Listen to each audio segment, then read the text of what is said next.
그래서 오늘도 그냥 우선은 본문 내용에 대해서 설명을 하고 늘 하던 대로 다시 전반적으로 우리가 생각해 봐야 될 그런 점들에 대해서 나누고 또 기회가 되면 상황이 허락이 되면 앞에 나왔던 시편들과 관련해서도 좀 살펴볼까 싶습니다. 아마 이게 한 번 이렇게 읽어가지고는 이게 내용이 딱 눈에 안 들어올지도 모릅니다. 그렇지만 이렇게 다 보면 좋은 내용들이 가득하죠. 이 27편 말씀은 크게 보면 전반부와 후반부로 되어 있습니다. 전반부는 1절부터 6절까지인데 이 1절부터 6절까지 전반부 안에는 하나님께서 어떤 은혜를 베푸셨는지 자신들이 자기가 받은 은혜를 고백하는 내용이 나옵니다. 그게 두 가지에 대해서 고백을 합니다. 제가 이런 은혜를 받았습니다. 감사합니다. 하고 첫 번째 은혜, 두 번째 은혜. 이렇게 두 가지가 나오고요. 그 뒤에 7절부터 13절까지는 이 신이 하나님 앞에 간구하는 내용이 나옵니다. 세 가지 간구를 합니다. 첫 번째 간구, 두 번째 간구, 세 번째 간구 그렇게 되어 있습니다. 다만 조금 뒤에도 말씀드리겠습니다만 이 앞에 나오는 은혜에 대한 고백은 굉장히 좋은 내용인데 뒷부분에 나오는 기도하는 내용은 굉장히 안 좋은 내용입니다. 그래서 도대체 이게 하나의 시편으로 묶여 있을 수 있는가? 우리가 지난번에 시편 22편을 볼 때도 그런 이야기를 했었어요. 한 사람이 하나의 상황 속에서 이 시를 썼다면 과연 논리적으로 과연 이게 감정선이 이게 적절하게 배열이 될 수 있는 것인가? 이것 때문에 많은 논란이 있습니다. 그래서 좀 머리가 좋다 이런 분들은 이건 두 개야. 여기서 그냥 싹둑 잘라버리죠. 잘라가지고 앞에 하나, 뒤에 하나 있는 걸 갖다가 어쩌다 보니까 붙여버렸나 보다 이렇게 생각하는 분들도 있습니다. 근데 저처럼 이렇게 머리가 안 좋거나 그냥 있는 그대로 받는 굉장히 보수적인 사람은 그냥 이 원래 하나의 시편이고 또 이 안에서 나름대로 다윗이 또 이 시를 쓴 사람이 또 우리가 읽을 때에도 하나의 정황 또 하나의 마음을 가지고 읽을 수 있게 되어 있다. 이제 이렇게 생각하고 보려고 하는 거예요. 그래서 본문을 쭉 읽고 뒤에 맨 마지막에는 이와 관련해서 제가 다시 정리해서 몇 가지 말씀을 드리려고 합니다. 먼저 이 시인이 어떤 은혜를 받았다고 고백하는지 우리도 받기 원하는 은혜이고 또 우리에게 약속된 은혜이기도 합니다. 제일 첫 번째 은혜가 1절부터 3절에 나와요. 1절부터 보세요. 여호와는 나의 빛이요 나의 구원이시니 내가 누구를 두려워하리요. 여호와는 내 생명의 능력이시니 내가 누구를 무서워하리요. 한마디로 이야기하면 나는 두렵지 않습니다. 나는 무섭지 않습니다. 왜냐하면 여호와께서 계시기 때문입니다. 아주 단순하게 이야기하면 하나님 때문에 이제 내가 평안을 누린다는 거죠. 돈 때문도 아니고 빌딩 때문도 아니고 학력 때문도 아니고 하나님 때문에 내가 평안합니다. 나는 아무것도 무섭지 않습니다. 이렇게 고백을 해요. 그러면 이렇게 두려워하지 않는다, 무서워하지 않는다고 했는데 그럼 현실은 어떠하냐?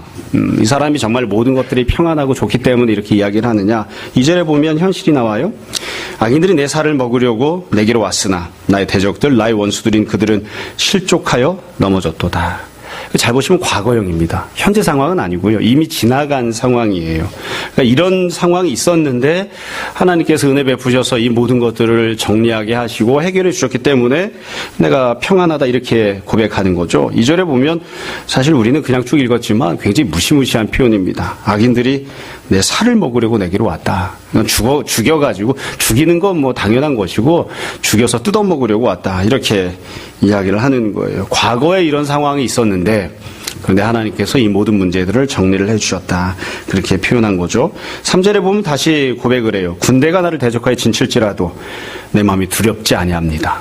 그러니까 현실이 군대가 내 앞에 있어도 나는 두렵지 않습니다. 전쟁이 일어나 나를 치료할지라도 나는 여전히 태어납니다. 나는 두렵지도 않고 태어납니다. 군대가 있건 전쟁이 있건 그것은 별로 중요한 문제가 아니다. 이렇게 고백을 해요. 이 첫 번째 받은 은혜에 대한 고백은 그래서 보시면 상황, 현실, 환경, 처지와 관련된 것입니다. 내가 육신을 가지고 이 땅에 살아가면서 만나게 되는 육적인 여건들, 육적인 상황들과 관련된 거예요.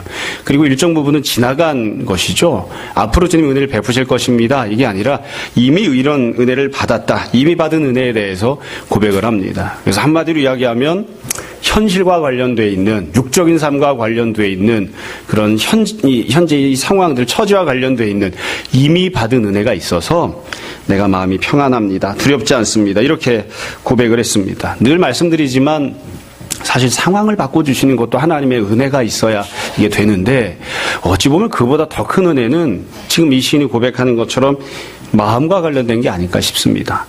아마 여러분들도 그런 경험이 있으신가 모르겠어요. 이게 중요한 일이 있거나 어디 누군가를 만나야 되거나 시험을 보거나 이럴 경우에는 왜 이렇게 설사가 나든지 변비가 나든지 소화가 안 되든지 밥이 안 넘어가는 그런 때들이 있죠.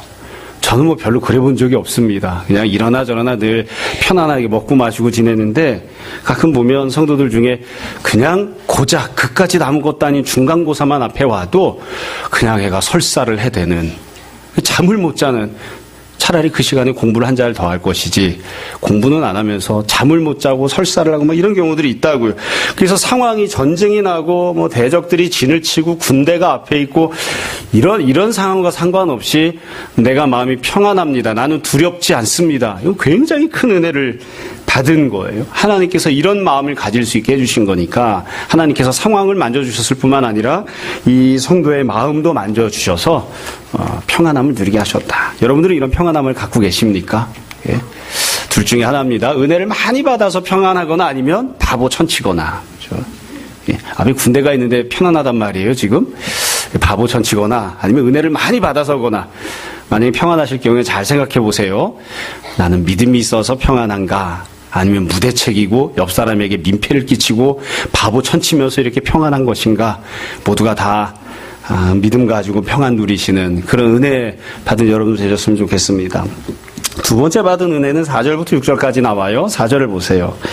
내가 여호와께 바른 한 가지 일 그것을 구하리니 곧 내가 내 평생 여호와의 집에 살면서 여호와의 아름다움을 바라보며 그의 성전에서 사모하는 그것이라.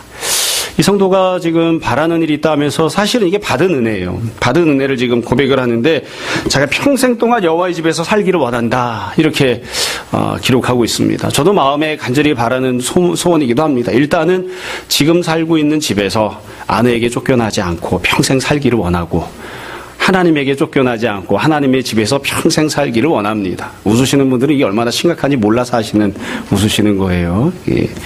여기서 하나님께서 평생 살기를 원하는데 그 뒤에 보면 여호와의 아름다움을 바라본다고 돼 있잖아요. 하나님을 그냥 보기만 하는 게 아니라 하나님을 보면 아름답다고 느끼는 거예요. 사실은 오늘 설교 제목을 제가 이렇게 정했는데 이 구절에서 따서 정했는데 저는 설교 제목을 별로 중요하게 생각하지 않기 때문에 그냥 성경 본문 중에 하나를 이렇게 따서 정하곤 합니다. 그런데 이 내용이 이 시편 전체 주제는 아니에요. 또 제일 중요한 부분은 아닙니다. 그런데 개인적으로는 이 부분이 마음에 제일 많이 와 닿았고 좀 걸렸습니다. 왜냐하면 제가 곰곰이 생각해 보니까 나는 하나님을 바라보면서 참 아름답다 이렇게 생각한 적이 얼마나 되는가 생각해 보니까 하나님 당신은 참 아름다우십니다. 이런 고백은 정말 낯설어요, 저한테는. 어색하고. 전에도 몇 번 말씀드린 적이 있습니다만, 오늘은 나오지 않았지만, 우리 효진 자매가 대표 기도하면서 아름다우신 주님의 이름으로 기도합니다. 그러는데, 마음이 참 이렇게 울림이 있더라고요. 느낌에 효진 자매는 주님을 아름답다고 보는 것 같아요. 진짜로. 저는 누군가에게 아름답다, 이런 표현을 잘 쓰지 못해요, 잘. 다른 형제분들도 마찬가지일 거예요. 자기 부인을 보고, 여보, 당신은 참 아름다워. 벌써 너무 어색하죠? 이게 잘 안 돼요, 잘. 하나님을 향해서도 하나님, 당신은 참 아름다우십니다. 예수님을 향해서 예수님, 당신은 참 아름다우십니다. 이게 잘 안 나와요. 근데 이 시인이 하나님의 집에 살면서 하나님의 아름다우심을 내가 이렇게 바라본다. 참 이 얼마나 귀한 일인지 모르겠어요. 사실 제게 익숙한 것은 하나님 당신은 거룩하시고 내가 함께하기 어려운 또 가까이 가기 어려운 그런 분이십니다. 약간 좀 거리가 있어야 이게 좀 익숙해요. 그런데 이 시인이 하나님 당신은 참 아름다우십니다. 그것을 내가 늘 바라봅니다. 이렇게 이야기하잖아요. 또 그의 성전에서 사모하는 그것이라. 내가 하나님을 사모합니다. 이렇게. 사모한다고 하는 표현도 참 제가 이렇게 설교 준비하면서 생각해 보니까 중학교, 고등학교 때나 시를 읽거나 이렇게 그러면서 이제 울거나 막 이럴 때 저도 그럴 때가 있었습니다. 시집을 읽으면서 막 울 때. 그렇죠? 그럴 때나 이게 주로 사용하는 그런 표현이지 저는 주님을 사모합니다. 이게 참 한편으로는 좀 마음이 이렇게 탁 걸리는 것 같아요. 내가 이렇게 못해서. 은수 너는 저는 주님을 사모합니다. 이런 마음을 가져봤어? 진짜야? 그게 거짓말처럼 보이지? 그런 마음을 가지고 살아? 주님, 나는 주님이 정말 사모합니다. 이렇게? 나 이게 참, 만약에 은수가 저는 막 이렇게 여자친구를 보고 나는 네가 참 보고 싶어. 이러면 이렇게 진심이 느껴질 텐데, 이 우리가 평상시에 이 시인이 얘기하는 것처럼 나는 주님을 사모합니다. 주님은 정말 아름다우십니다. 이게 참 어려운 표현인 것 같아요. 이게 진심으로 이렇게 이야기하는 거겠죠. 그래서 이렇게 고백을 하고 난 뒤에 5절에 보면 하나님은 어떻게 나에게 행하시는지가 나와요. 내가 하나님의 집에 영원히 거할 때 5절에 보면 여호와께서 환난 날에 나를 그의 초막 속에 비밀히 지켜주시고 그의 장막 은밀한 곳에 나를 숨기시며 높은 바위 위에 두시리로다. 참, 이 하나님께서 나를 지켜주시고 숨겨주시고 높은 바위 위에 세워주신다 이렇게 합니다. 그러면 나는 어떻게 하는가? 여호와의 집에서 나는 6절에 보시면 이제 내가 내 머리가 나를 둘러싼 내 원수에 들리리니 내가 그의 장막에서 즐거운 제사를 드리겠고 노래하며 여호와를 찬송하리로다. 그러니까 나는 하나님을 찬송하고 제사 드리고 예배 드리는 모습이 되고 하나님은 나에게 은혜를 베푸시고 그 모습으로 지금 살고 있는 거예요. 여러분 여기 보면 4절에서는 기도하는 형식으로 돼 있죠. 기도하는 형식으로. 이거는 이런 은혜를 못 받았기 때문에 이런 은혜를 베풀어 주십시오. 이런 뜻이 아닙니다. 지금 이미 이 은혜를 받아 누리고 있어요. 그런데 이 은혜가 너무 귀하기 때문에 너무 좋기 때문에 이 은혜를 현재 누리고 있는 것뿐만이 아니라 내일도 모레도 영원히 나에게 이 은혜를 누릴 수 있도록 해 주십시오. 그렇게 고백하고 있는 거예요. 그러니까 이게 이미 받은 은혜입니다. 그래서 이 두 번째 4절부터 6절까지 나오는 은혜의 내용은 간단해요.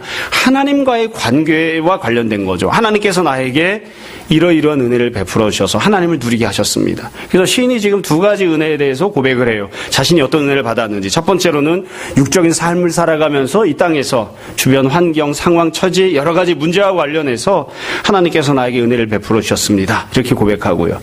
두 번째로는 내가 이미 하나님의 집안에 거하면서 하나님의 아름다움을 바라보고 하나님을 사모하고 하나님과 깊은 관계를 맺고 살아가는 그런 신앙적인 은혜를 누리게 하셨습니다. 그래서 육적인 은혜와 영적인 은혜를 하나님이 나에게 베풀어 주셨습니다. 얼마나 기쁘고 감사한지 모릅니다. 이렇게 고백을 하고 있어요. 여러분들도 다 이렇게 고백하십니까? 다 이런 고백과 간구가 여러분 모두의 고백과 간구가 되었으면 좋겠습니다. 예. 우리 살다 보면 이런저런 힘들고 어려운 일들도 있잖아요. 그런데 이렇게 은혜를 받아서 고백하고 찬양하는 그런 또 기쁨이 있어야 또 힘을 내고 살아갈 수 있겠죠. 자, 그 뒤에 7절부터 보시면 이제부터 조금 문제가 좀 달라지고 문투도 달라지고 내용도 좀 달라집니다. 세 가지 간구가 나옵니다. 이 세 가지 간구가 다 어찌 보면 현실이 굉장히 지독한 좋지 못한 상황들에 대해서 설명을 해요. 먼저 7절부터 9절에 보면 첫 번째 간구가 나옵니다. 첫 번째 간구 7절을 보세요. 표현은 여러 가지로 되어 있지만 똑같은 내용이에요. 여호와여 내가 소리내어 부르짖을 때에 들어주십시오. 또한 나를 긍휼히 여겨 주십시오. 응답해 주십시오. 이렇게 간구합니다. 내가 하나님께 부르짖는 걸 좀 들어주세요. 긍휼히 여겨주세요. 응답해 주세요. 그러면서 8절에 보면 상황이 나와요. 이렇게 간구하고 있는 상황이. 너희는 내 얼굴을 찾으라. 이렇게 하나님 말씀하신 거예요. 그때 내가 마음으로 주님께 말을 했어요. 여호와여 내가 주의 얼굴을 찾으리이다. 그러니까 하나님께서 너희는 내 얼굴을 찾으라 말씀하실 때 내가 거기에 믿음으로 반응을 한 거죠. 제가 하나님 얼굴을 찾겠습니다. 이런 상황이에요. 근데 이렇게 믿음으로 반응을 하는데 결국 간구하고 있는 건 뭐냐면 들어주십시오. 긍휼히 여겨주십시오. 응답해 주십시오. 9절을 보세요. 주의 얼굴을 내게서 숨기지 말아 주십시오. 주의 종을 노하여 버리지 말아 주십시오. 주는 나의 도움이 되셨나이다. 7절부터 9절에 보면 첫 번째 간구가 여러 가지 내용으로 되어 있지만 결국 나를 버리지 말아 주십시오. 나와 아무 상관이 없는 그런 분처럼 나에게 함부로 대하지 말아 주십시오. 이렇게 간구하고 있는 겁니다. 하나님, 나하고 관계를 맺어주시길 원합니다. 나와 관련이 있는 분으로 계셨으면 좋겠습니다. 이렇게 간구를 합니다. 물론 여기서 시인은 이 과정에서 믿음으로 행동을 하고 있는 그런 모습을 보여줘요. 자, 이렇게 보면 상황이 잘 추정이 안 가죠. 이게 도대체 어떤 일을 만났기 때문에 이럴까. 두 번째 간구를 합니다. 그 뒤에 보세요. 두 번째 간구를 보시면 나의 구원의 하나님이여 나를 버리지 말아 주십시오. 떠나지 말아 주십시오. 이렇게 고백을 해요. 나를 버리지 말아 달라. 이게 간구입니다. 버리지 말아 달라. 여러분은 누군가에게 날 버리지 마라 이렇게 간구해 보신 적이 있으신가요? 나를 버리지 말라. 그 뒤에 10절에 보면 아주 비참한 표현이 나와요. 내 부모는 나를 버렸으나 여호와는 나를 영접하시리이다. 제가 이 표현을 읽으면서도 마음이 아팠어요. 여러분 이거 가정법이 아닙니다. 설령 내 부모는 나를 버린다 할지라도 하나님은 나를 버리지 않으실 겁니다. 이게 아니에요. 실제로 부모가 나를 버린 거예요. 10절은 그렇게 표현합니다. 이게 가정법이 아니에요. 내 부모가 실제로 이미 나를 버렸지만 그러나 하나님은 나를 영접하십니다. 여러분, 이 부모가 여기 나온 이유는 뭐 때문일까요? 우리 누구나 다 이해하고 알고 있는 거잖아요. 모든 세상 사람들이 다 버려도 부모는 나를 버리지 않을 거라고 생각하죠. 모르겠어요. 아빠는 나를 버려도 엄마는 나를 버리지 않을 거라고 생각하죠. 그렇죠? 그러니까 여기 부모가 나를 이미 버렸다고 표현을 하고 있으니까 다른 사람들도 말할 것도 없어요. 형제, 자매 혹은 친구들, 내가 알고 지내던 내 주변 인간관계 맺고 살아가던 다른 사람들이 다 나를 버린 거예요. 그건 뭐 더 말할 필요도 없는 거죠. 심지어 지금 부모조차 이미 나를 버렸어요. 그러나 하나님은 나를 좀 영접해 주십시오. 그렇게 간구합니다. 제가 그래서 이 시편 읽으면서 곰곰이 생각해 봤습니다. 이게 다윗이 썼는데 다윗의 부모가 다윗을 버린 적이 있는가? 언제 버렸을까? 만약에 다윗의 부모가 이 시편 읽고 있으면 억장이 무너질 수도 있죠. 아니면 그래 미안하다. 그때 사실은 내가 네 편을 못 들어주었어. 사울왕이 너무 힘들게 해서 주변 사람들이 다윗이랑 같이 상관 있는 사람, 다윗 가문 사람, 다윗의 가족 이렇게 이야기하면 너무 힘들게 해서 먹고 살기가 어려워서 내가 부득이하게 너 모른다 했다. 나랑 상관없다고 했다. 부자 인연을 끊었다고 했다. 네 이름 족보에서 파냈다고 했다. 이랬을지도 모르겠어요. 여튼 다시 지금 고백을 합니다. 부모가 나를 버렸다. 그러나 하나님 나를 버리지 말고 영접해 주십시오. 그렇게 간구하는 거예요. 그러니까 이것도 지금 사람들로부터 버림받는 그런 상황 속에서 하나님은 나를 버리지 말아달라고 기도하는 그런 간구입니다. 이 두 번째 간구예요. 자, 마지막 세 번째 간구가 11절부터 13절까지 나옵니다. 11절부터 13절. 이것도 똑같아요. 여호와의 주의 도를 내게 가르쳐 주십시오. 내 원수를 생각하셔서 평탄한 길로 나를 인도해 주십시오.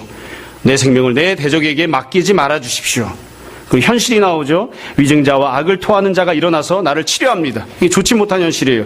근데 이 13절에 보면 또 다른 현실이 나와요. 이 성도가 이렇게 길을 알려달라고 하면서 13절 내가 산 자들의 땅에서 여호와의 선하심을 보게 될 줄 확실히 믿었도다. 신앙을 갖고 있는 거예요. 믿음을 가지고 소망을 고백합니다. 비록 지금 이렇게 힘들고 어려운 상황을 만난다 할지라도 내가 하나님께서 역사하시고 은혜를 베풀어 주셔서 살아있는 동안 육신을 갖고 이 땅에서 살아가는 동안 반드시 역전의 은혜를 하나님이 나에게 주실 것을 내가 믿습니다. 그렇게 소망을 하고 하나님 앞에 간구하는 거예요. 그러니까 이 13절 내용을 보면 앞에 나왔던 세 가지 간구가 거의 다 비슷해요. 여기 나오는 성도는 이 시를 썼던 이 시인은 이 하나님 앞에서 믿음을 표현합니다. 첫 번째 간구를 할 때도 믿음을 표현하고 두 번째는 생각도 있고요. 세 번째 간구를 할 때도 믿음을 표현합니다. 그러면서 하나님께 은혜를 구하는 거예요. 나를 버리지 말아 주십시오. 나에게 길을 가르쳐 주십시오. 어떻게 해야 됩니까? 도대체 어떻게 살아야 됩니까? 이러면서 하나님 앞에 간구하는 그런 내용으로 되어 있습니다. 자, 이제 내용에 대해서는 이제 말씀을 드렸으니까 오늘 설교에서 우리가 함께 진짜로 이제 생각하고 나누려고 하는 내용을 좀 보려고 합니다. 이제 설교 전반부가 끝났습니다. 여러분, 이 시편은 처음 말씀드린 것처럼 이 전반부와 후반부 내용을 하나로 묶어보기가 참 쉽지 않아요. 전반부에서 받은 은혜가 있잖아요. 첫 번째 은혜, 두 번째 은혜. 후반부에 간구를 하죠. 첫 번째, 두 번째, 세 번째 간구. 이걸 도대체 어떻게 묶어야 되는가? 다른 많은 사람들이 이야기하는 것처럼 전혀 다른 두 개의 시편을 하나로 묶어놓은 것은 아닌가? 어떻게 이해를 해야 되는가? 이 시편을 실제로 하나로 묶어서 이해하려고 하면 세 가지 방법이 있습니다. 제가 생각하기에 세 가지 방법이 있습니다. 그러니까 이게 한 사람이 실제로 이런 상황을 만난 경우가 세 가지 경우가 있는데 첫 번째 경우입니다. 첫 번째 경우는 다윗 자신의 경우입니다. 첫 번째 경우. 여러분, 어떻게 해서 이런 내용이 있는가? 우선 다윗이 은혜를 받았죠. 다시 하나님께 육적인 은혜, 영적인 은혜를 풍성하게 받았습니다. 비교할 수 없는 은혜를 받았어요. 근데 그 뒤에 나중에 다윗이 하나님 앞에 나를 버리지 말아 주십시오. 나를 살려 주십시오. 나에게 갈 길을 알려 주십시오. 이렇게 간구한 적이 있는가? 있습니다. 언제 그렇게 다윗이 간구했는가? 간단합니다. 죄를 져서 하나님께 심판받을 지경을 만났습니다. 그때 살려달라고 했습니다. 우리가 잘 알고 있는 사건이 있죠. 다윗이 평생 살면서 소소한 죄는 기록을 해놓은 게 거의 없고요. 아주 큰 죄 두 가지를 기록을 해놓았어요. 왕이 된 다음에 범했던 죄가 두 가지가 있었는데 그 중에 하나가 밧세바를 범한 것이죠. 우리아의 아내 밧세바를 취하기 위해서, 그러니까 간음을 하기 위해서 남의 여자를 데리고 오기 위해서 우리아를 전쟁터에 보내서 죽이는, 살인을 저지르는 그런 죄를 범했습니다. 그러니까 하나님이 찾아오셔서 말씀하시잖아요. 선지자를 통해서, 나단 선지자를 보내셔서 말씀하시잖아요. 이러이러하게 악한 일을 행한 사람이 있다. 너 같으면 어떻게 해야 된다고 생각하느냐? 그럼 잘 아시죠? 나단 선지자가 찾아와서 양떼가 많이 있는 사람이 있었는데 자기에게 손님 찾아오니까 자기 손님을 대접하기 위해서 양 한 마리를 자기 딸처럼 키우고 있던 사람의 그 양을 빼앗아 와서 잡아 죽여서 대접을 해서 너 같으면 어떻게 하겠느냐? 그러니까 다윗이 뭐라고 해요? 내가 다스리는 나라에 그따위 인간이 있느냐? 개되지만도 못한 그런 놈이 있단 말이냐? 그러죠. 그런 자식은 당장 잡아 죽여야지. 당장 심판을 받아야지. 그 나단이 뭐라고 했습니까? 네가 바로 그 새끼야. 그랬죠. 그래서 확 돌아서서 가버렸습니다. 그러니까 그때부터 이제 하나님께서 심판을 하시잖아요. 그러니까 그 심판을 받을 때에 다윗이 간구한 거예요. 하나님 제발 나를 버리지 말아 주십시오. 나를 버리지 말아 주십시오. 내가 어떻게 해야 됩니까? 은혜를 받았어요. 풍성한 은혜를 받았어요. 비교할 수 없는 은혜를 받았어요. 육적으로 영적으로. 그래서 아무것도 모자람이 없는 생활을 하고 있다가 그 가운데서 교만하게 된 거죠. 그래서 그 가운데서 자기가 원하는 대로 삶을 살게 된 거예요. 그래서 죄를 범하고 하나님 앞에 심판을 받아서 죽을 지경을 만나는, 대적들과 군대들이 앞에 진을 치고 있는 그런 상황을 만난 거예요. 그때 비로소 회개하면서 하나님 앞에 은혜를 구하는 겁니다. 나를 죽이지 마시고 나를 버리지 마시고 내가 무엇을 해야 할지, 지금 이 마당에 여지껏은 지멋대로 살아왔지만 그러나 지금 이 마당에서라도 내가 어떻게 해야 할지 나에게 길을 알려주십시오. 그렇게 간구합니다. 그게 이제 좀 비참하지만 이 시가 적용될 수 있는 정황이에요. 이해가 되시죠? 여러분, 우리가 살면서 이런 일을 만나면 안 됩니다.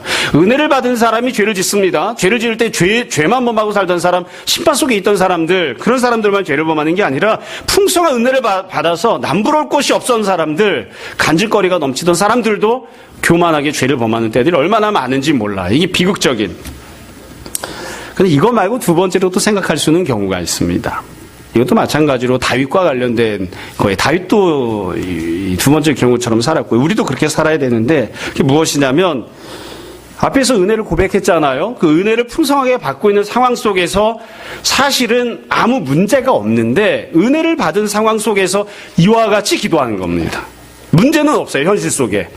그런데 은혜를 받은 사람이 하나님 앞에 기도하면서 주님 이러한 은혜들을 저에게 베풀어 주십시오라고 기도하는 거예요. 우리가 이렇게 생각할 수 있는 여지는 본문 자체에 들어 있습니다. 계속 말씀드린 것처럼 간구하는 내용을 보시면 간구하는 첫 번째, 두 번째, 세 번째 안에 다 이 기도를 했던 이 시편을 썼던 사람이 믿음으로 행동하고 있다는 내용이 들어 있어요. 그러니까 믿음으로 행동을 하고 있으면서 아무 문제가 없지만 이렇게 기도를 하고 있는 거예요. 여러분, 계속 이제 마가복음이나 누가복음이나 복음서를 설교할 때마다 또 성경 공부할 때마다 늘 반복해서 말씀드리지만 믿음에 있는 단계가 있습니다. 교회를 처음 온 사람이 처음에 오자마자 높은 수준의 믿음을 갖거나 주님이 원하시는 성숙한 그런 믿음을 갖고 있는 건 아니에요. 믿음의 단계들이 있는데 제일 밑에 있는 단계가 뭐냐면 내가 육적인 문제가 있을 때 그 문제를 주님 앞에 갖고 나오는 겁니다. 질병이 있을 때, 굶주림의 문제가 있을 때, 경제적 문제가 있을 때, 자녀의 문제가 있을 때, 인간관계 문제가 있을 때, 혹은 내 마음에 힘들고 어려울 때, 성경에서 이야기하는 귀신 들렸을 때, 이럴 때 육적인 문제를 해결해달라고 주님 앞에 갖고 나오는 거예요. 그 문제가 어떤 종류의 문제였다 할지라도 주님께서 나에게 이 모든 문제를 해결해 주시는 은혜를 베푸실 수 있습니다. 내가 그런 믿음을 갖습니다. 이게 제일 처음 출발하는 믿음이에요. 근데 이 믿음을 갖고 신앙생활을 하다 보면 조금 지내다 보면 좀 이제 성숙하게 되죠. 그럼 주님이 요구를 하세요. 자기를 부인하고 자기 십자가를 지고 나를 따라와라. 이건 이웃을 섬기는 겁니다. 내 옆에 있는 누군가를 섬기기 위해서는 자기를 부인하고 십자가를 감당해야만 옆에 있는 사람을 섬길 수 있습니다. 그러니까 나 자신이 은혜를 받기 위한 것 말고 옆에 있는 사람에게 은혜를 받게끔 하기 위해서 내가 주님을 따라가는 모습이 있는 거예요. 그거보다 조금 더 성장하게 되면 네가 기대하거나 생각하지 않았지만 십자가 고난과 부활의 영광을 통해서 하나님께서 너에게 구원과 영생을 주신다. 그것을 믿는 게 그 다음 단계입니다. 그 이후에 맨 마지막에 나오는 게 부활에 대한 신앙을 갖는 거예요. 제자들도 맨 마지막에 가진 게 부활신앙입니다.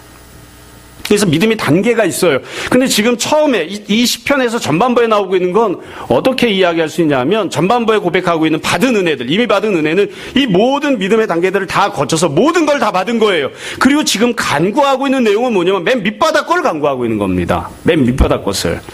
그러니까 모든 은혜를 다 받은 사람이 하나님 제가 여러 가지 은혜들을 받았습니다. 육적인 은혜를 받았습니다. 근데 그 육적인 은혜가 제일 처음에 어떻게 출발했냐면 하나님이 나를 떠나지 아니하시고 나에게 길을 알려주시는 것에서부터 출발했습니다. 주님 바로 그 은혜의 제일 첫 단계, 그 은혜의 첫 단계에서부터 제가 주님을 떠나는 일이 없도록, 주님께서 저를 버리시는 일이 없도록 계속해서 반복해서 이 은혜를 베풀어 주십시오. 그렇게 기도하는 거예요. 여러분, 이게 우리는 굳이 그런 기도를 할 필요가 있나 이런 생각을 하는 경우도 있어요. 예수님께서 주님께서 가르쳐 주신 기도를 알려주셨죠. 주기도문을 알려주셨죠. 여러분, 주기도문 하시죠. 주기도문은 어떤 사람이 하는 기도일까요? 처음 신앙생활하는 사람에게 주어진 기도일까요? 중간치 신앙에게 주어진 걸까요? 아니면 아주 성숙한 사람에게 주어진 기도일까요? 제자들이 주님을 따라다니기 시작하고 얼마 지나지 않아서 초보적인 신앙을 갖고 있을 때 기도를 이렇게 하라고 알려주신 겁니다. 그런데 그 기도를 우리는 하나님 나라에 들어갈 때까지 합니다. 일용할 양식을 달라고 기도하죠. 내가 일용할 양식을 갖고 있음에도 불구하고, 사실은 1년치 양식이 있음에도 불구하고, 어떤 경우에는 평생 먹을 걸 다 갖고 있어도 어떻게 기도하나요? 일용할 양식을 달라고 기도하잖아요. 그게 기본이에요. 평생 먹을 것을 주님이 주셨지만 오늘 먹을 것을 주님이 주신 것이 첫걸음이었어요. 내가 은혜를 받기 시작했던 그 첫걸음의 은혜를 나에게 늘 베풀어 주십시오. 그렇게 기도하는 거예요. 평안할 때, 건강할 때, 형통할 때, 자녀에게 아무 문제가 없을 때 그 기도에서부터 출발하는 거예요. 맨 밑바닥 기도에서부터. 여러분, 우리가 예배가 끝나면 축도를 하죠. 이 얘기도 늘 말씀드렸던 거예요. 반복해서 축도할 때에 어떻게 축도를 하나요? 이따 잘 들어보세요. 고린도후서 13장 13절입니다. 주 예수 그리스도의 은혜와 하나님 아버지의 사랑과 성령께서 함께 하시고 교통하시는 은혜가 너에게 있을지어다. 이렇게 축도하잖아요. 다 들어보셨죠? 한번 생각해 보십시오. 여러분, 주 예수 그리스도의 은혜를 못 받았습니까? 다 받았어요.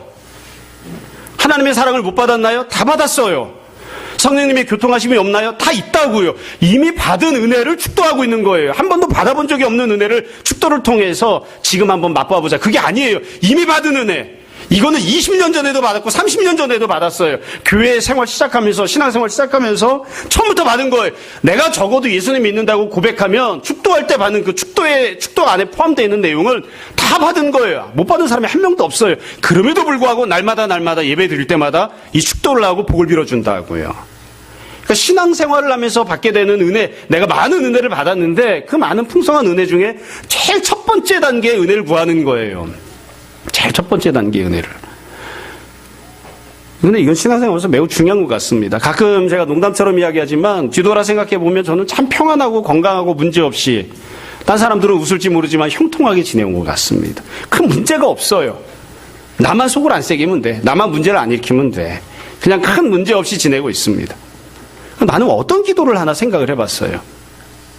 여러분, 어떤 기도를 하십니까? 평안할 때, 문제가 없을 때, 아무 문제가 없고 은혜가 가득한 그런 생활을 하고 있을 때 다윗이 기도하는 거예요. 주님, 이 모든 참 감사하고 아름다운 이 생활에 제일 밑바닥에 깔려 있었던, 제일 첫걸음이 되었던 그 은혜를 나에게 오늘도 꼭 베풀어 주십시오.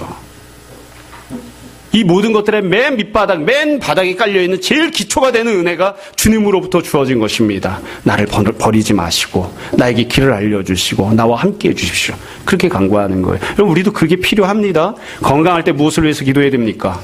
그까지 건강 정도 문제는 내가 알아서 해결하는 거지, 이렇게 하는 게 아니라 건강을 위해 기도해야 됩니다. 내가 빌딩을 갖고 있어도 무엇을 위해서 기도해야 됩니까? 일용할 양식을 달라고 주님 앞에 기도해야 됩니다. 그게 신앙인이 가져야 되는 태도인 거예요. 자, 마지막 세 번째입니다. 이 마지막 세 번째가 오늘 설교의 핵심 주제입니다.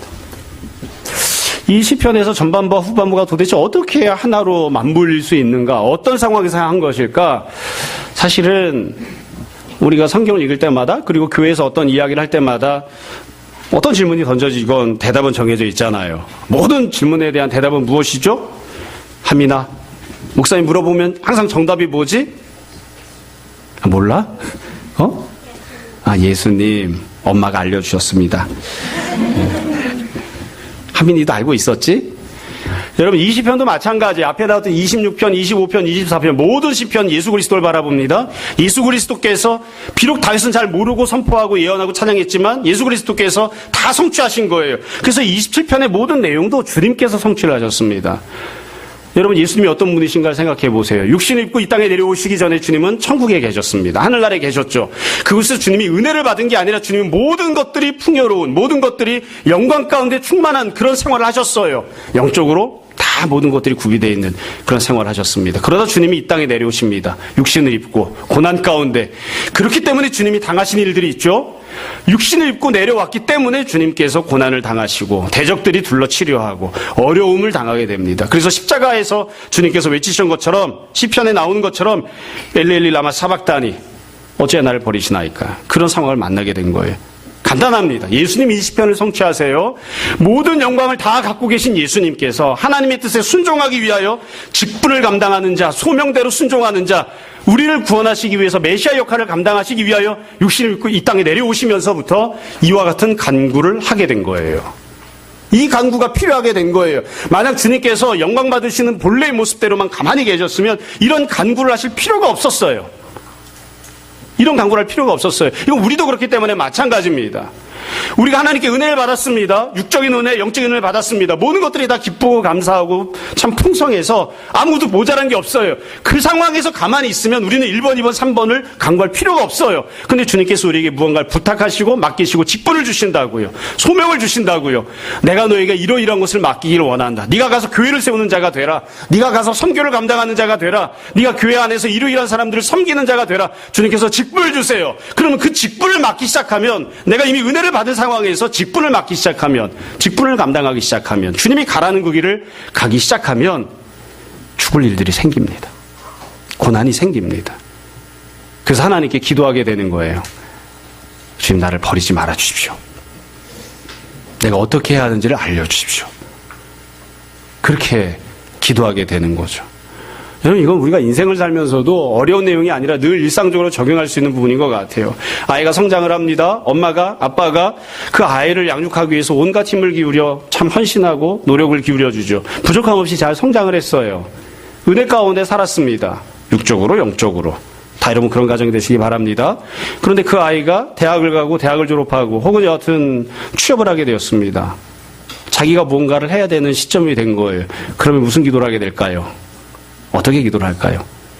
주님, 저의 길을 인도해 주십시오. 무엇을 해야 하는지를 알려주십시오. 공부를 열심히 해서 박사까지 다 했습니다. 이제 취업을 해야 돼요. 그때 기도한다고요. 주님, 저에게 갈 길을 알려주십시오. 저를 홀로 내버려 두지 말아주십시오. 여지껏 은혜가 없어서 그런 게 아니에요. 은혜를 받아왔었음에도 불구하고 다시 한번 주님 앞에 어찌 보면 가장 기초적인 것처럼 보이는 그런 기도를 하는 거죠. 그렇기 때문에 우리가 만약 직분을 감당하는 삶, 주님께서 나에게 맡기신 일을 감당하는 삶, 그것이 세상 속에서 하는 일이건 가정 속에서 하는 일이건 교회에서 감당하는 일이건 내가 해야 할 일을 하고 내가 가야 할 곳에 가고 내가 섬겨야 할 사람들을 섬기는 그런 삶을 시작하게 되면 이 시편이 너무너무 이해가 잘 돼요. 이렇게 기도할 수밖에 없고 이렇게 고백할 수밖에 없어요. 27편 노래를 부를 때, 이 시편을 이야기할 때에 제가 이미 이런 은혜를 받았습니다. 그렇게 고백하고 찬양하고, 그런데 현재 내가 하나님 앞에 죽이지 말아달라고, 살려달라고, 갈 길을 알려달라고 기도합니다. 이렇게 간구할 수밖에 없어요. 부족한 게 없는데, 많은 은혜를 받았는데, 그런데도 이렇게 간구하게 되는 거죠. 이게 제일 바람직한 양상인 거예요. 그래서 어쩌면 다윗은 이렇게 온전한 모습으로 기도할 수 없었던 것 같아요. 처음부터 다윗의 부모가 다윗을 버린 적이 있는가 이렇게 생각해봤다고 말씀드렸는데, 이 설교를 준비하면서 제가 곰곰이 생각해봤습니다. 다윗이 살면서 왕이 된 다음에 하나님으로부터 모든 은혜를 완전하게 다 받아서 왕이 되고 가장 높은 지위에 오른 다음에, 그 다음에 그가 직분을 감당하기 위해서 전쟁터에 나아가고 백성을 구원하기 위해서 죽을 자리에 들어가고, 그렇기 때문에 하나님께 나를 버리지 말아 주십시오. 어떻게 해야 하는지 나에게 길을 알려주십시오. 이렇게 기도했던 기록이 있는가? 거의 없어요. 놀랍게도. 참 묘한 거죠. 자, 말씀 정리하겠습니다. 제가 어떤 이야기를 하고 싶어 하는지, 또 이 시편과 관련해서 어떤 메시지를 드리는지 아마 다 이해를 하셨을 거예요. 이 시인이 전반부에서는 자신이 받은 은혜를 고백합니다. 두 가지 은혜를, 육적인 은혜를, 영적인 은혜를. 우리도 다 이와 같은 은혜를 받아 누리며 살아갑니다. 다 이렇게 고백하며 살 수 있었으면 좋겠습니다. 그리고 이 시인은 후반부에서는 세 가지를 간구합니다. 첫 번째, 두 번째, 세 번째. 표현은 뭐 각각 다르지만 다 나를 버리지 말아 주십시오. 또 나와 함께 해 주십시오. 세상 사람들이 나한테 하듯이 그렇게 대하지 말아 주십시오. 나에게 은혜를 주시고 나를 가르쳐 주십시오. 이렇게 간구합니다. 그래서 이 간구만 듣고 보면 상황이 죽을 지경인 것처럼 보여요. 도대체 왜 이렇게 간구하고 있는 것일까? 직분을 감당하는 사람, 메시아로 부름받은 사람, 기름 부음 받은 사람, 하나님께서 맡겨주신 일이 무엇인지를 알고 그 말씀대로 순종하려고 하는 사람, 예수 그리스도께서 하셨던 것처럼 주님을 닮은 모습으로 살아가려고 하는 사람들은 다 이와 같이 기도하게 되고 또 기도해야 됩니다. 여러분, 그래서 시인이 14절 맨 마지막에 이렇게 권면하고 끝나죠. 14절 말씀을 보세요. 이렇게 기도합니다. 너는 여호와를 기다릴지어다. 강하고 담대하며 여호와를 기다릴지어다.